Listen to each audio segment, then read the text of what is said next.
One of the things for me that was awesome writing 39 Clues was our book one was written by Rick Riordan. Do you know he is the author of The Lightning Thief and Percy Jackson and all that? And Rick is a, well, fascinating guy to work with if you're a writer. Like, he doesn't write from experience either. He doesn't know any Olympian gods socially. But he does have an outrageous, off-the-chain radar for just what's cool. I can't look into your brain and see what you think is cool. So all I can do is I go by what I like. If I like it, maybe you will too. You know, Rick used to be a social studies teacher. He taught mythology. He thought it was cool. So sometimes it's nothing more than just thinking what you like, what you're psyched about, what you think is cool. I love old movies. Right? One of my favorite kind of old movies are just these good old-fashioned robbery stories. Even stuff like Ocean's 11 and you know, The Bank Job and The Italian Job, all these kinds of robbery movies. And I wanted to write about it. Now, you can't really write a kid's book about a bunch of kids who rob a bank and go to jail for 20 years. So, you know, obviously you're fiddling with the details. And I thought, okay, what if they're not stealing something, they're stealing it back, right? They're stealing back something that is rightfully theirs to begin with. And that's where I got the idea for the book, Swindle, right? The kid finds a 1920 Babe Ruth baseball card. Some of these cards are really valuable, so he takes it to a collector to get it appraised. The guy totally rips him off. I mean, lies, says it's worthless, buys it cheap. Turns out this card is worth, you ready? $974,000, right? The second most valuable sports collectible in history. Does anyone know what number one is, by the way? Yes. Honest. Were you there today? No, someone knew, even gave me the series number. Yeah, Honus Wagner, right? In 1909, Honus Wagner from a series called T206 is so super rare that the last time one of them was sold in mint condition, it actually went for more than $2 million. Right? Do you know who bought it? Oh. It was Wayne Gretzky, the hockey player, right? He is obviously a wealthy person and a big collector of really expensive, high-end sports memorabilia. But here's the thing. You don't have the card anymore. You've already sold it for peanuts to this sleazy guy. The only way to get it back is to steal it back. It's not so easy to steal, right? The card is locked in a safe. The safe is locked in a house. The house is protected by a burglar alarm. And on top of it all, the guy has a vicious dog, right? Like a trained Doberman pinscher. So I thought back to my old movie. You ever see these great old movies like Ocean's 11? And like, does one guy rob a bank? It's always a whole team, right? And that's exactly what Swindle is about. They put together a team of kids with the special talents they need to get into the house and get the card back. One girl is a climber. Well, if you can climb a mountain, can you climb a house? No problem, right? So her job is to get them up on the roof and in the skylight. The electronics whiz takes out the alarm. One girl is really good with animals, so she becomes almost like the dog whisperer. You know, her job is to keep the Doberman from ripping their lungs out while they're trespassing, really. The skinny kid is in charge of crawling through tight spaces. The blowtorch operator, he has the most important job of all. It's really hard to crack a safe. There was nothing would have given me more pleasure than having a kid learn to be a safe cracker, but the more I researched it, it just made no sense.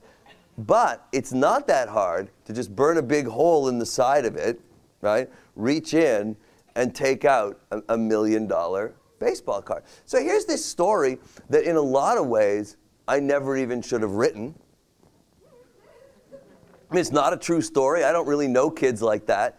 But what was my connection to it I loved it. And I loved the old movie that inspired it. And if you look at the Swindle books, there are 4 of them now, they're all really just old movie plots, right?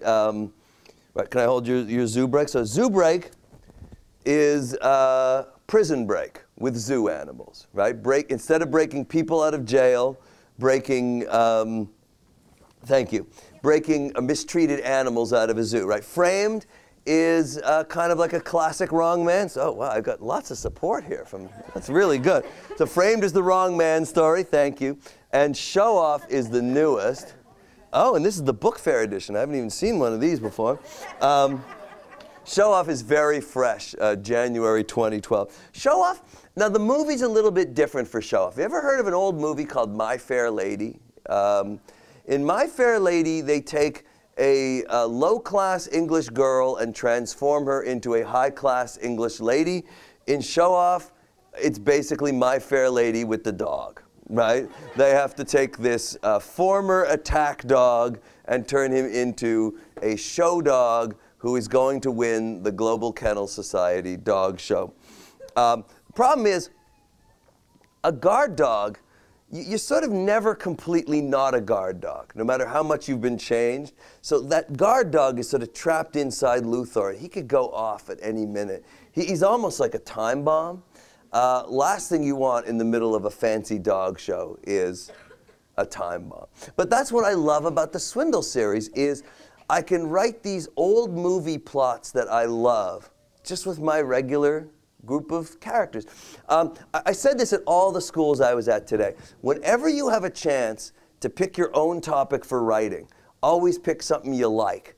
You're always going to do a better job if you're writing about what you're psyched about. Just like Rick Riordan wrote about the mythology that he was psyched about. You know, the last thing you want to be when you're writing is bored. If you're bored writing, you write boring. In that way, you're almost a part of your own audience, right? Because if you can't even entertain yourself, how are you going to entertain strangers? You know, one of the reasons why I wrote my adventure books was I got just sort of bored with writing funny books. So I thought back to when I was a kid, because I loved humor the most, but I also really liked survival stories. I wanted to write one of those. And that's what the Island series started out as. You know, kids on a boat trip who get shipwrecked on an island. The tricky part was, even though I never wrote my life story, I relied on a lot of experience because I was so close in age at the beginning of my career to my characters and readers. Where do you get shipwreck experience if you've never been shipwrecked? Right? So I had to replace the experience with research. You know, I have a son who is 7th grade son, total video game head, okay? And he's just discovered that you can go on the internet and find these cheats for your games. I mean, it's not really cheating, but I love watching him do it because if you think about it, he's using the resources at his disposal, right, the computer, to find the information he needs, the cheats, to do a better job at what he's trying to do, his games. It's like a perfect definition, what is research. So when I do research, I'm just looking for cheats to write a better book. Right? I'll give you an example. My second series was called Everest. Okay, this is what I knew about Mount Everest when I started. It's a mountain, it's big. Everything else, research. And I just still sometimes think back at how bad my Everest books would have been if that was all I knew about it, you know? Because Mount Everest isn't just big. It's so high that if you get stranded near the top, you can't be rescued, right? Like a rescue helicopter can only go up to a certain altitude. You know the air gets thinner as you go up? Like at a certain point, you are so high and the air is so thin that the chopper blade has nothing to push off of, right? There's no lift to the air. So that happens around 20,000 feet, and Everest is nearly 2 miles higher than that. If you get stuck up there, you're just done. You know, my first Everest research, one of the first things I ran into was a news update about a very famous climber who was killed on Everest, this guy George Mallory. They found his body in the year 2000. You know when he went missing? 1924.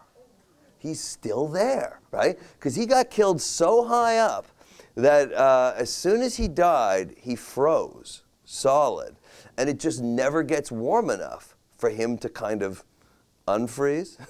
You kind of look at me like, dude, you picked the grisliest thing you could think of and wrote a book series about it? Frozen dead people on the side of a mountain? Like, what kind of a sick puppy are you? Well, I didn't pick it to be gross, but I did pick it to be extreme, which is legitimate for a series on Everest. If you're writing a beautiful love story, you're not going to have frozen dead people on the side of a mountain, probably. Or even a book like Swindle. And I consider Swindle to be a pretty exciting book, but if you've got these guys climbing up the house, and they make it up onto the roof, and then one of them freezes to death, does that make any sense? No, because life and death is not at stake in Swindle.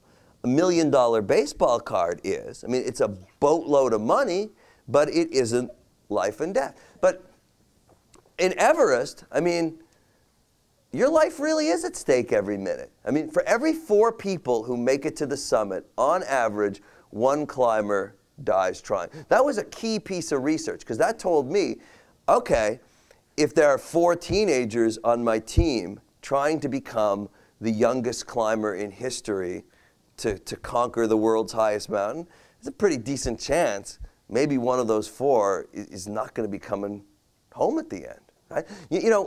There's the research writing the book for you, in a way, or plotting it. Right? Stuff like that came up a lot in the Titanic series, right? Because the facts really inform the story. I mean, when the Titanic sank, there were 2,223 passengers and crew aboard. You know how many people got rescued? 706. Yeah, exactly. So more than 2/3 of the people on the Titanic died that night, right? And okay, obviously that tells you what the ending is going to be, but it also tells you, even at the beginning of the voyage, if you're reading a scene and there's 3 people having a conversation, in the back of your mind you're thinking, chances are in a few days 2 of these 3 people aren't going to survive the sinking. Remember, did you ever see the movie Titanic?